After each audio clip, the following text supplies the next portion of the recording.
Ez dakit bideo hau ikusten ari zarenen zelako eguraldi dagoen, baina bistakoa da uda denboraldia bertan dugula, eta horren lekuko dira Elesaldeko igerilekuak, ekainaren batetik aurrera irekita daudenak. Gainera, aurten nobedade batekin. Nobedade hori zein den badakite herritarrek? Ala nahiago dute Elesaldeko igerileketara joan baino beste nonbaitera joan, goazen galdetzera.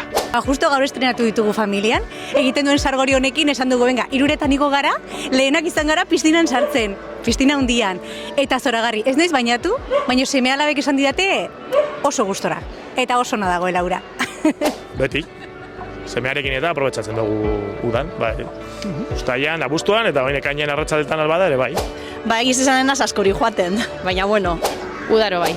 Bai, astean zehar gehien bat, umeagaz, arrastietan aldugunean, baina bai, joten gara.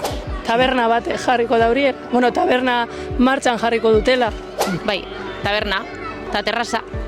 Ba, taberna suposatzen dut izango dala. Ia zabaltzen badabe. Ondino lizitazioan dau, ez? Baina ustailako saldo gehi dabe. Ia zabaltzen badabe, ja eltzen badan egune, ja. Hori, taberniena ez da zabaltzen da biela edo oso errentzun dut, ez da hortik. Ez. Kafetegia, ez itxita dago uste dut ez, edo irekiko dutelakoan ez? Irekiko dute, bai? Bueno, posten dago. Taberna? Bai, oraindik itxita dagoela ikusi dut, baina gauza berrikuntza batzuk somatzen dira. Kanpoko partetik ikusten da zerbait berria dagoela, eta gainera piztinan egon garen artean hori izan da eztabaida gaia. Noiz zabalduko, ze gogoak, ze ondo egongo garen bertan gero tabernan pote batzuk hartzen, eta umeak bitartean piztinan, itotzen.